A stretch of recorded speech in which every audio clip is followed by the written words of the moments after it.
Did you and Doug know each other before, or are you the two that had known each other before and then re-met down here? No, that's Billy. That's Billy, Windy Bill. No, I met Doug playing softball in my front yard. Okay. Just out throwing the ball around. Doug brought out his glove and started throwing the ball back and forth. He knew who Al Kaline was. We were both Detroit Tigers fans from way back. We started playing music. I played in a bluegrass band with him for a while. And that's about November, he called me up and said he had this gig and he wanted to learn some cowboy songs. I said, sure. So you weren't, the band was kind of put together that way. He got the gig. And he and Bill were doing it. No, he wasn't. He was just. See, he was just doing the tunes. Yeah, he's been doing the tunes for a long time. Yeah. Just various people behind him. And then when all of a sudden it was just the three of us, and it just seemed to work. You know, we all knew like instantly that we had something. Yeah. And it was time to work on it a little bit. Well, I didn't know that. I thought you were together and worked on it before you ever started, you know, the three of you. No, it was just, we practiced like 2 days and had this gig. And had so much fun. I mean, I laughed for a week solid afterwards. I mean, that was, whoever was there, the 15 people that were there that night, saw one of the funniest shows. I mean, it was fun. I mean, I laughed for a week. It was great. And they said, hey, we got to do this again. Got a gig at the Pick and Parlor. Just kept working. When we could. When do you rehearse? Do you have to set certain times, or do you just get together when you feel like it?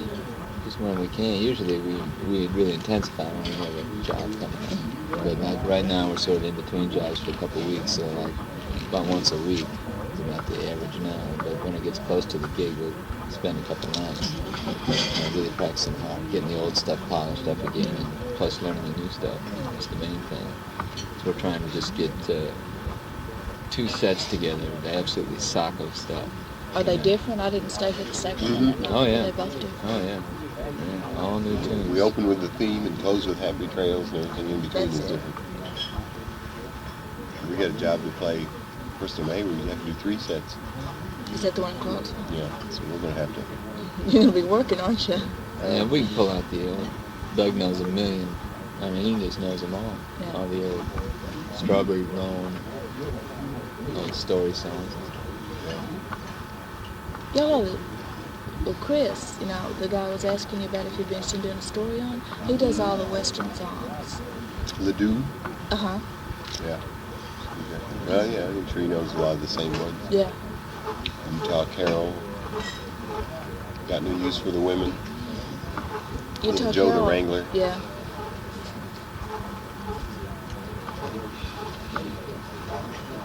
But Doug come up with these tunes like from the Hall of Fame, from radio tapes and stuff, from Sons of the Pioneers. Like this one we learned last night, I think that's where he got it. A friend of mine gave me those tapes, but it wasn't old tape. It's sort of rare old tapes, and the material is great. So you don't have any trouble finding material in? And so far, it's just a problem of learning them. We've got 4 or 5 now that we've got to get down. Did all of you have an interest in the Western music before you got in the group? It's just growing on you as you learn? Well, it was the first music I listened to when I was a baby. You know, when I was a little kid, I had a Frank Luther record. And I had the old Tex Ritter album, you know. Red River Valley and Strawberry Roan and stuff. And so it goes for me, because I sort of grew up with country music, you know. And my sister was real Western. Had horses and stuff, so I was into it. But I didn't pay much attention to it later, you know, rock and roll, country music, bluegrass. All of a sudden, here's Doug doing these songs. I said, hey, I know those. Yeah, they come out of nowhere, and they're great. They're so great. I've been doing it for 4 or 5 years. And just different places I play, you know, that say do your solo, you know. Like you play electric bass with the guys, so you got a solo you want to do. So. Back in the Saddle. Once in a while I do Back in the Saddle and then tear the crowd up and yodel and everything. So I said, well, I've got something here. I've tried over the last 2 years to get different people together to make a trio and really do it. A lot of people say, yeah, never show up, and a lot of people show up, and some of them have been just great musicians and just weren't able to get the harmony. It's just very hard to do, as I can say, because I'm not a great harmony singer myself. But Bill and Fred, we just fell right into it. As soon as we did, they could. It still takes a lot of time. It's a lot of work to work out the harmony just right, but they could do it. And some people just couldn't, Yeah. Bill and I worked for Dickie Lee. I don't know if you know that. So we're sort of used to singing together, and we know what part the other one's going to sing. Like I usually sing a third above, he usually sings a fifth above. And working from there, you can go fairly rapid, getting arrangements. All right, thank you. You got it. Right on the money, thank you.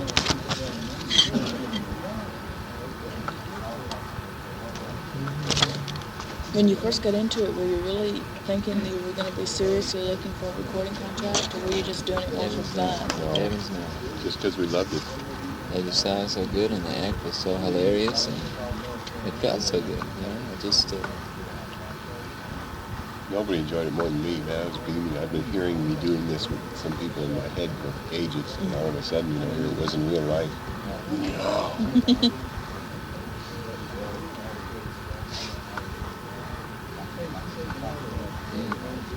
Where are you from, Fred? Michigan. Grand Rapids. All from Michigan. All of you from Michigan? Bill and I were friends Well, when we were kids. I knew you knew Bill before. I knew you knew one of them, and I just asked Fred and he said it was Bill, but I didn't know all three of you were from Michigan. He's from Western Michigan, also with the Western influence. Western side of Grand Rapids. Right. My room in the house actually was a Western room. I did That's face not west. I'd see the setting sun.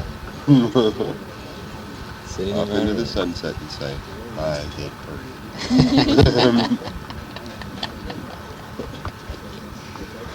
Yeah, the coyotes are jiving. Prairie dogs are doing the pop. God, every time I go Prairie to lunch dogs are with you, Doug, you becoming do that. peppercorns. How did you decide to have it with comedy and everything that instead of just straight? It's just natural. It just came up right? It's just a natural thing. Yeah. Three wild and crazy guys. We didn't know, absolutely no planning on that. We just, It's all totally organic. and people, do the least little bit of thing for an audience, so usually really appreciate it. Yeah. There's so many of the singers and songwriter types get up there and just, Yeah, that's one thing I like about the band is it really makes an effort, to like be the entertainer. And that's sort of where I come from. Back when I was good on stuff I did in school and stuff. I really love it. I'm just willing to take it as far as we can go. As many props. Well, the props are almost limitless. Sure, you bet. As you- We can go anywhere. I mean, movies, We're slides, thinking TV, video, trucking in a desert. anything. Trucking in the desert. And a Yeah. herd of sheep and A couple of We cows. show up with four Right. trucks, one had the sand and the other had the Then you herd. can beat Waylon and you can say, well, we travel with 6 trucks Right. and 5 buses. Right. It's got all that electric stuff. We don't need that. We just need we have such basic instrumentation and stuff. We can sink all that dough into props.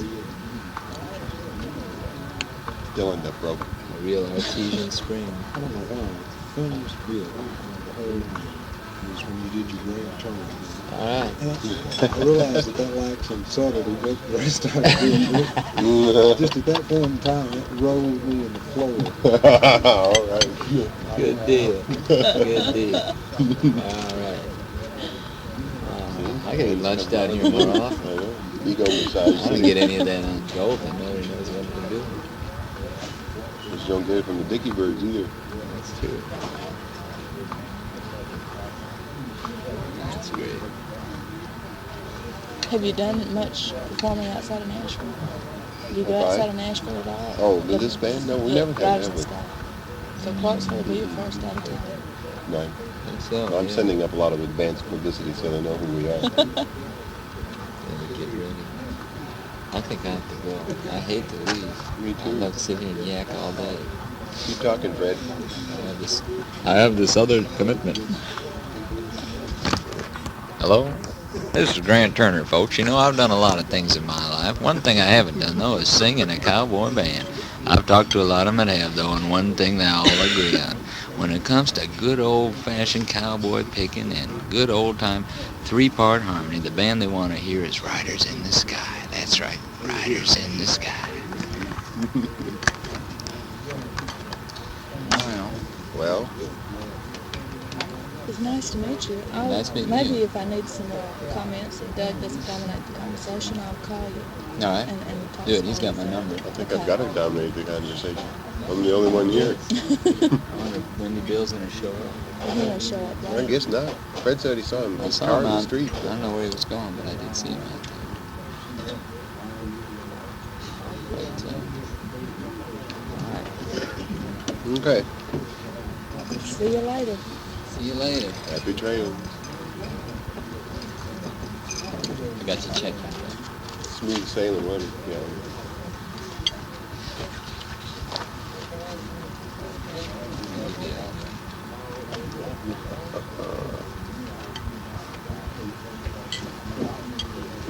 All right. See you later. Bye-bye. Well, He's nice. great guy. Really is a great guy. Is any of the stage stuff planned, or is it all natural? Because y'all just sit here and rap back and forth like you do on stage, no? Well, that's the way we are, pretty much. There are 2 or 3 things, we'll invent it as we go, and if it gets a lot of laughs, we usually keep it. Try to remember. And if it doesn't, we just go on, just be crazy. That's just the way we are. We're good chemistry between the 3 of us, and Bill's just a riot. Fred's funny. And we just, just keep it up just like that. Yeah. I mean, it's what we're always like on this There's club. no acting to it. It's Right. all real. So, I think that the good fellowship comes out in the humor, and if something comes up that's funny, we just keep it in there. Yeah. Where'd you get the idea for the film? Was that your idea at the first time? What's the name of that? It's Well, we had to rent that one. I have one, a Gene Autry on order. I don't know if I'll get it. We just borrowed it, rented that from the local place. That was Desperate Trails with Bob Baker and Johnny Mac Brown. Johnny Mac Brown. I couldn't remember. I was trying to tell Ken later about the movie, and I couldn't remember. And I knew it was in one of the Statler Brothers songs. His name is? Is it? Yeah, and I Right. kept thinking, I know it's in there. So you change up. It's not always the same one. No. Because you were taking things out of that and using them on stage to kid around with, and I thought maybe you always use the same one.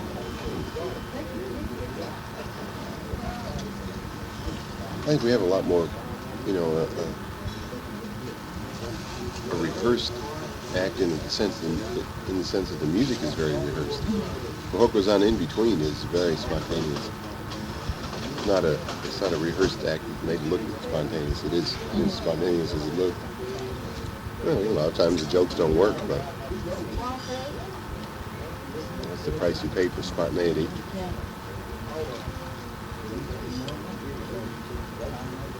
Your audience, one joke might work with one, or it wouldn't work with another one. It's true. The little thing where he says, "Nice bit of roping, Slim." That's just so natural. It's so funny. Yeah.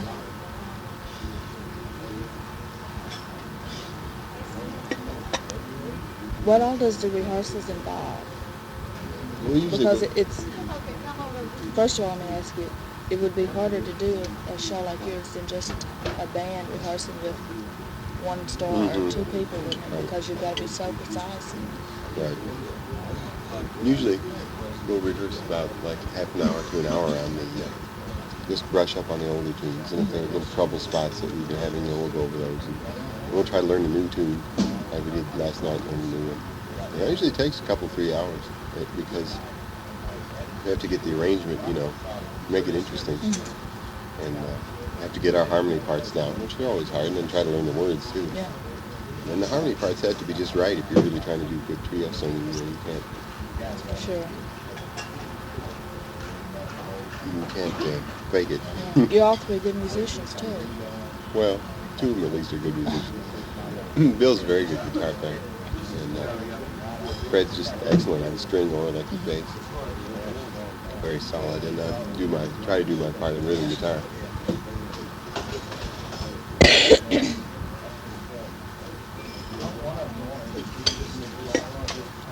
So, rehearsals go slowly. It was easy at first because I was doing mostly solos. And what little harmony we had was tumble and tumbleweed and stuff like that. Yeah. And now we're trying to do more and more. We do harmony a lot. Plus, Bill and Fred want a chance to sing their solos or their leads too.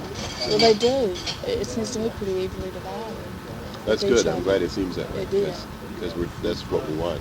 We don't want this to be Doug Green and his group. Yeah. It's Riders in the Sky, and it's definitely a Well, three-way don't group. you think they're doing it that way now because they maybe know you better than the other two? I think that's why they did it that way at the Accident. I was actually sorry that they did it that way. It was too late to change it by the time I realized it was happening. What kind of a following do you have? Is it a mixed audience, or is it mostly younger people? Or? Well, I'd say it's mostly younger. There's a bunch of guys and their ladies in their middle 20s that really just think we're great, But our following ranges in age.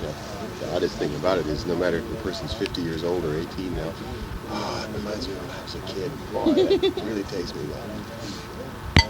I don't know. Everybody watched westerns when they were kids.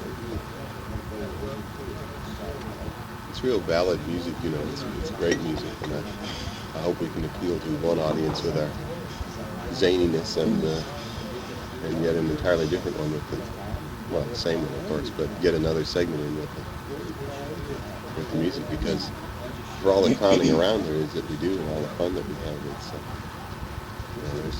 the music's great, and a lot of people realize it now, they never did. They seriously like it. And we seriously like it. Yeah. It's beautiful music. Nobody does it. And, if we can present it with a good show and have fun with it too, and respect its integrity, then I think we've done what we want to do.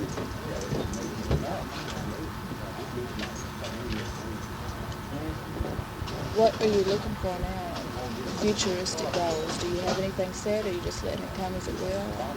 Have a good time while you're waiting? We're sort of stuck to letting it come as it will. We naturally, most of it's predicated on the label.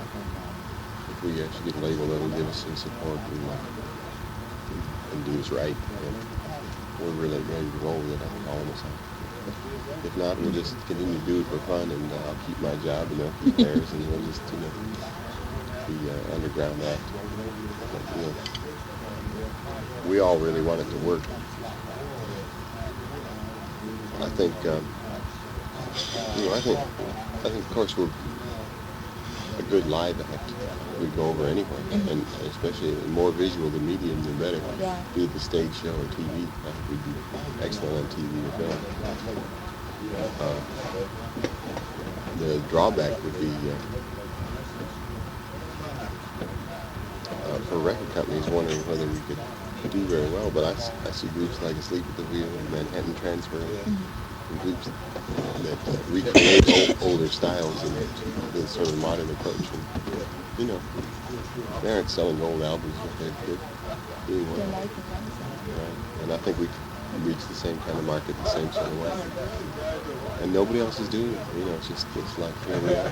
It is, really. We've I got don't this know. thing. I imagine there may be other regional groups that are doing it that you don't know about, but certainly on a national level, you don't hear it. Right. Rex Allen Jr. does a little bit of it in the show, Right. but he's sure not doing it on the record, except for that one that he had. Yeah, that was a great song. Sons of the Pioneers are still active, but it's none of the original people, and they just don't play that much. They really don't go around too much. Yeah. And so when you end up with a band that owns the name is what it amounts to. And then,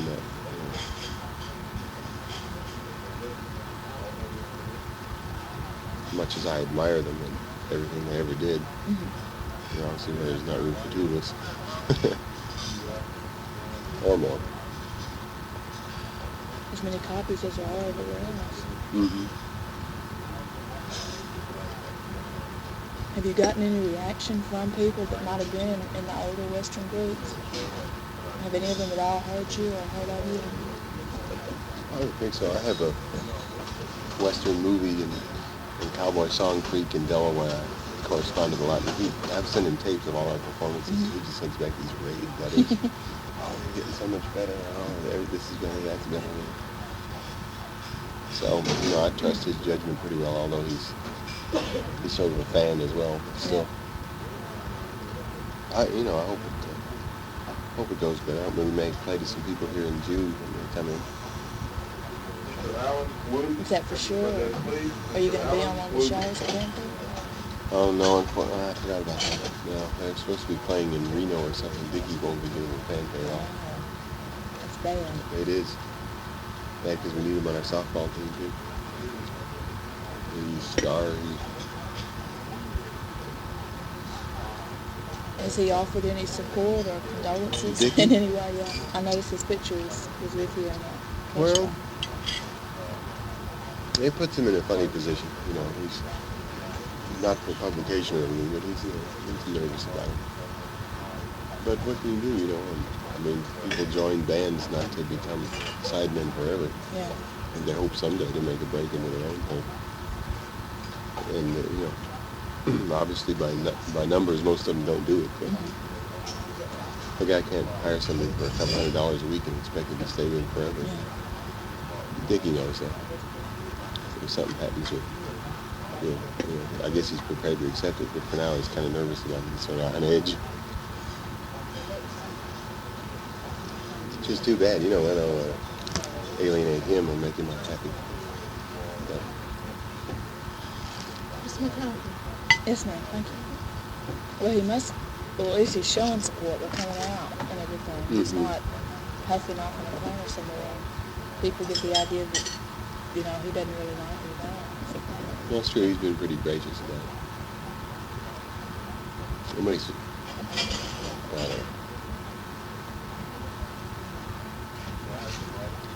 I hate to, it seems like I'm doing him a disfavor, because I don't like to think that I am. Should be credit to him that he had two people good enough out of his band to go off and perform. That's why he's worried. He just wanted to listen. They are that good. Yeah. Y'all have been together since, the three of you, since last November. Is that right? Is that what it says? Yeah, I think that, but we didn't play again until after that one little weekend thing. We didn't really play or even practice much again. Late December, we played the Christmas week at the Big Empire. It was a show where Bill Littleton reviewed us for the first time. It was our first real review. Good job. Very grateful to him. We went over well, but there was a terrible crowd. Before Christmas, everybody spent all their money. Pick and Parlor took a bath, and Linda Hargrove took a bath, and I know we took a bath.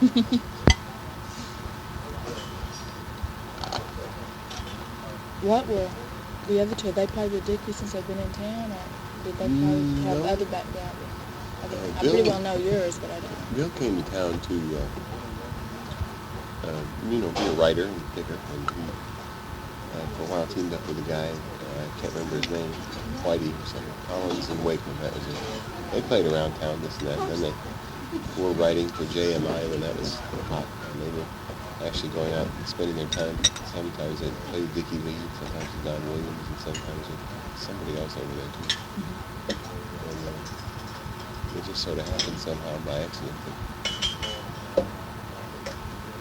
They had a conflict finally between Dickie and Don, and they had already promised Dickie, so Don got these other two guys, and that was bye-bye. That was, Bill regretted that for a while, I think. But, so he's been with Dickie, I guess, 2 or 3 years, and he still writes. I guess that was his main concern all along. He still writes. Fred came to town. There was a band from Michigan, from Ann Arbor, country band in Ann Arbor, had grown there after I left. Because Fred, like me, went to Michigan, University of Michigan. And they all decided they were going to come down in Nashville and make it as stars. And so some of them stuck and some of them went back. Fred was one of the ones that stuck. He just played around town, played bass, wrote songs like Tammy Wynette Cut and some other stuff. Not a lot, but Lisa Silver, you know her, a session musician. Lisa Silver plays violin and sings. session. So she's one of the people that stayed, probably the most successful so far. But Fred, he played acoustic and electric, and eventually, when Whitey went back to Michigan too, I guess he's from Michigan. Great Lakes Mafia, taking over. He went back, so Bill knew Fred and said, hey, right, there's a job open with Dickie. So Fred's been with him a year or two, I guess. A shorter time than Bill has, but I don't remember the exact dates. And the winter's very slow for them, this winter especially, so that sort of gave us the opportunity to get together because they were sort of languishing, wishing they were making money. So they knew each other. You and Bill knew each other. Mm-hmm. And Fred and I knew each other because I lived in a house in Wildwood Avenue, and that whole Michigan band was sort of camped in next door, right? Yeah. So one day Fred was out there playing catch, and here we came. Fred's on our team, the Country Music Magazine, Coneheads. Coneheads. Need one to get a team, but we waited too late to apply for it. Yeah. In the fanfare or in? Fanfare. Because we play in the league. We played last night. That's why we couldn't make it. Yeah. What league y'all playing? It's just Metro. Cumberland Open is called. Metro Cross Paris Shelby at 6 o'clock. On Wednesdays. We lost our first two. I don't know. It's a pretty tough start. Didn't look too good. We finished third last year, but we have to play a lot of catch-up to do. Yeah. We had church teams, the men and women. Mm-hmm. The women have won first place since they've been in it. They tied You played? 1 year. I haven't the past two. I did the first year, and the second year I didn't last year. And I'm undecided about this year. Depends on how the business goes. Mm-hmm. But Ken It's a lot of fun. What position do you play? catch. Yeah. That's fun. I had a home run last night, so it didn't help us. We still lost. I don't bat very well. That's all I do. I don't feel very well. And you played with Vernell. Is that how you got down here originally? You were playing with him? Or did Yeah, you come and then get a job? No, I played, I learned guitar in high school. My uncle played. I liked hillbilly music a lot, listening to one little country station up in Royal Oak, Michigan. And tried to learn playing. When I was in high school, folk music was real popular, so it became more respectable to play guitar than it had been, so I finally learned. Went to college and got to liking bluegrass. I went down to see a Bill Monroe show in which he showed up without a guitar player. Well, the band I was in did nothing but Bill Monroe. I mean, it was just a Bill Monroe fanatic band. So I knew everything that he ever did, So I volunteered to fill in for the show, and he said, great, but I still don't have a guitar player, and I need to go to California. And so I went on to 6 or 7 weeks with him. My gosh. Until he found somebody permanent, and I went back to Michigan, finished school, but that whetted my appetite for playing music. I came down the next year, 68, 10 years this August, and played with him for another 6 months. Played bass that time. And played with Jimmy Martin and a few others before I settled down and tried to just get regular jobs. Which I never stopped wanting to play music, but I didn't want to go on endless shots on the road. And if I had gotten with a good band, I guess I would have done that. Yeah. But it just never seemed to happen. So I just played around town, learned to play electric bass, and learned to play tenor banjo, and just any active little work. And stayed pretty active, I mean, I'd end up playing probably half the weekends a year. And just play with this guy and this lady and this and the other. Usually rhythm guitar, electric bass, just to fill in. Sometimes it's shakies or the tenor banjo or on the riverboat. And started featuring these cowboy songs. I had that dream for a long while. This looks like, it might be the only shot that really looks good. So I'm really excited about it, actually. So you've been working on it for 5-6 years, with in the back of your mind maybe working on it, not really I'd say actively. 3 years. Of wanting to get a group like that, whether we ever made any money or not. The money that he made is to date is pretty pitiful. I'm sure we made under It's probably just 150 each. paid for your expenses, maybe. I don't think it has, honestly, if you count the props. But we love it a lot. We love what we do. And it just feels good. And then the overriding factor is the public response. It's just been fantastic, you know. It's not as if we are facing a hostile public and trying to convince them that our music's good, you know. I mean, people just have gone crazy. Like, the crowd at the exit was great, but most crowds react to us that way.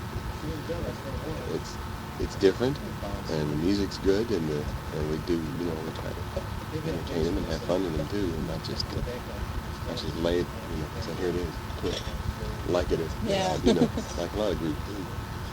So they come into it and get a little nostalgic feel, and yet they see that here's music with a lot of validity too.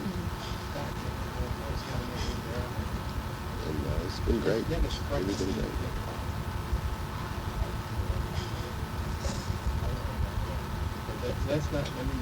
So we got my fingers crossed. I'm with the foundation now for years last February. So, you know, it's going to have to be something. If it really goes, it'll have to be awfully good before I leave.